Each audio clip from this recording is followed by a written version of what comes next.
Guys, I'm finally here to tell you I got rid of my acne.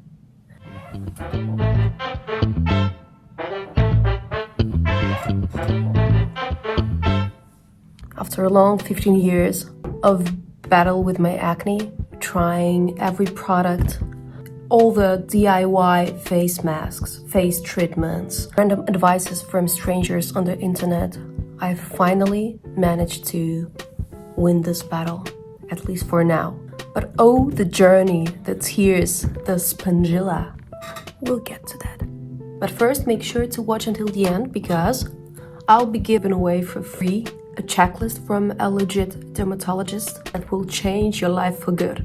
There's no other option. My acne started, as most of us, in puberty. My mom and grandma were blessed with perfect skin, so they really don't know what acne is and what the heck should they do with this. So I'm the first in the family. Yeah! Everyone was like, oh, it's hormonal.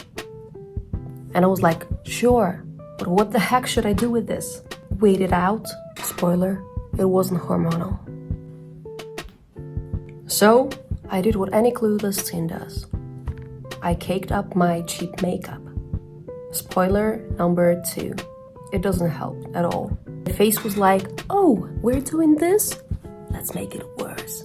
Finally, my relatives dragged me into my first ever cosmetologist. And let me tell you, it was a disaster. After this procedure, I've developed painful inflammations all over my face and especially on my chin area. I'm acne prone at this area, but we'll get to this. No spoilers for now. So I got a very, very severe inflammations everywhere and I didn't want anyone to touch my face ever again.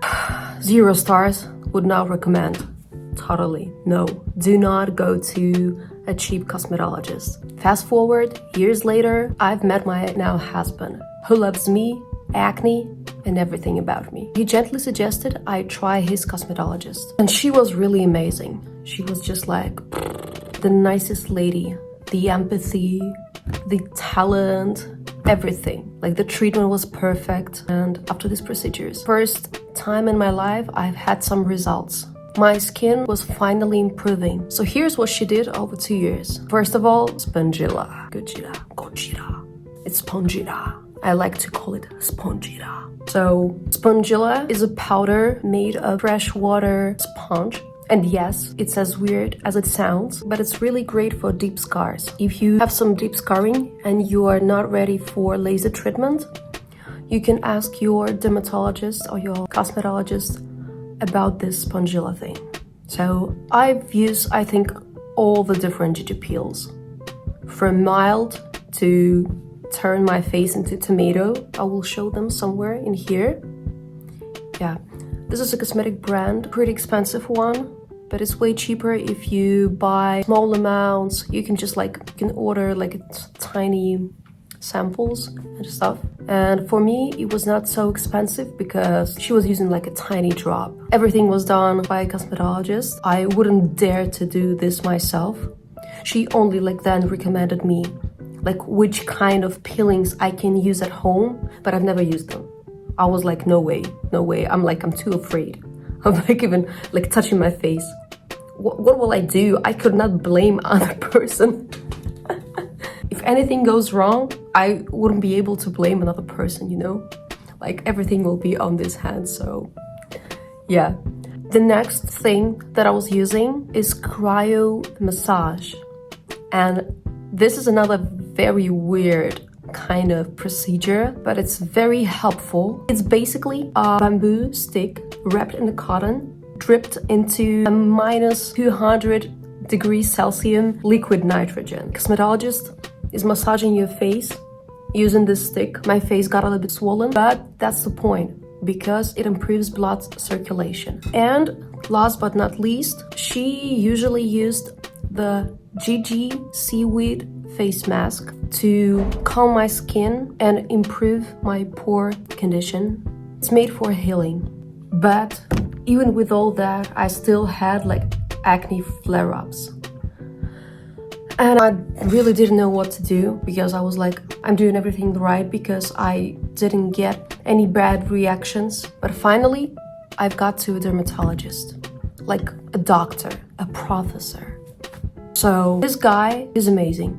It took him only one side to examine my face. He diagnosed 3rd stage acne and he changed everything. But let me walk you through the checklist that he gave me. First of all, I've started with the topical treatments. This thing called Elidel in the morning and metroruberil at night.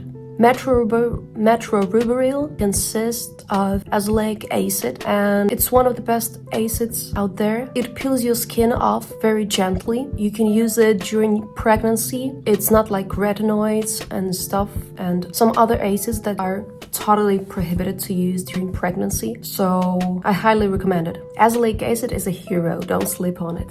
And this was the first treatment. The second one was, I've done some hormonal tests and I found out that my testosterone levels are a bit higher than normal. So I took birth control pills for 6 months and I might say that I didn't have major improvements. And I cannot recommend birth control pills because they're pretty dangerous. They can clog pores and cause thrombosis. And I know what I say because I live in the family of doctors. My husband's mother and father, both of them are doctors, so I'm consulting with them on everything.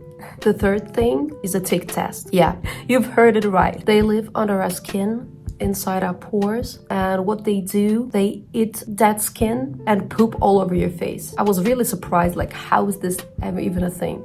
But yeah, and my test was negative. Nobody's pooping on my face, in healthy amounts only, because every one of you have ticks. Yeah, here's another thing to disrupt your sleep. The fourth thing that he wrote me is Helicobacter pylori. And this bacteria can ruin your stomach and your skin, your gut health, everything. I've tested positive on Helicobacter pylori. Antibiotics kicked it out. And I even got into intermittent fasting and keto during my healing process just to not experience the stomach ache and stuff.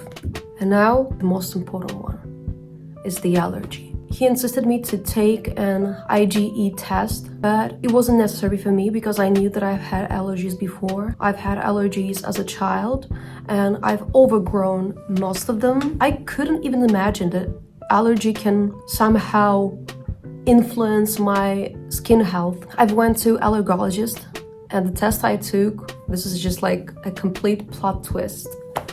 So it turned out that I'm allergic to grain pollen, grains like food, and also eggs. And my beloved bagels and croissants, gone, just gone. I was in shock. I was just basically laying on the floor, crying. I couldn't eat pizza, It's here we have pizza and here we have my clear face. Damn. I've had periodal dermatitis, the acne that you got mostly on your chin. So I still have some scarring here and there, but my overall skin condition is very, very nice. I'm not wearing any makeup except of my lip balm. It's a little bit tinted, and I just took a shower so you guys can clearly see the way my face looked like. And the sixth thing is a test for a vitamin D level. I don't live in Spain, I live in Poland. We don't have Mediterranean climate and there's not so many sunlight during the day. And vitamin D was a final piece of a puzzle. Supplements and high vitamin D foods can reduce the inflammation, totally. My allergologist recommended me to use small doses of vitamin D during pollen season. So here's the moral of the story, folks. Your skin is not your enemy. Your skin is not trying to ruin your family photos and everything. It's waving a red flag, trying to tell you that you have an inner problem. And for me, cosmetic procedures, they improved my skin, definitely. But the main thing is you need to know what kind of chronic inflammation is in your body right now. And you will thank me later because it will not only improve your skin, it will also improve your gut health, sleep, everything, really. And don't ignore the signs. It took me like 15 years to get what's wrong with my body. And I never ever have thought about allergy being the main reason of all of my problems. I think this summer I met a doctor. We're sitting downstairs and having like some chats because I'm very passionate about health and everything. By the way, like I'm 33 years old. That's why I'm just like, I will listen to anyone like speaking about like healthy products. So he told me that most of the people that come to visit him with a knee pain, some kind of like cancer and everything, one of the first things that he asked them to do is to get an allergy test. Because sometimes if you, for example, if you ignore like all the red flags, all the signs that your body, your skin, everything is giving you, you can develop very severe health conditions. And they won't be like cured as easily as my acne, you know? This is the dermatologist's ultimate checklist. Screenshot it, print it, frame it, just use it. And let me know your acne stories in the comments down below. So guys, never give up. It took me 15 years to get there. I am so proud of myself. And I'm very proud of you watching the video till this very moment. Thank you so much. Please give me a thumbs up if my video helped you. And don't forget to subscribe for more Eliza stories. See you next time. Bye.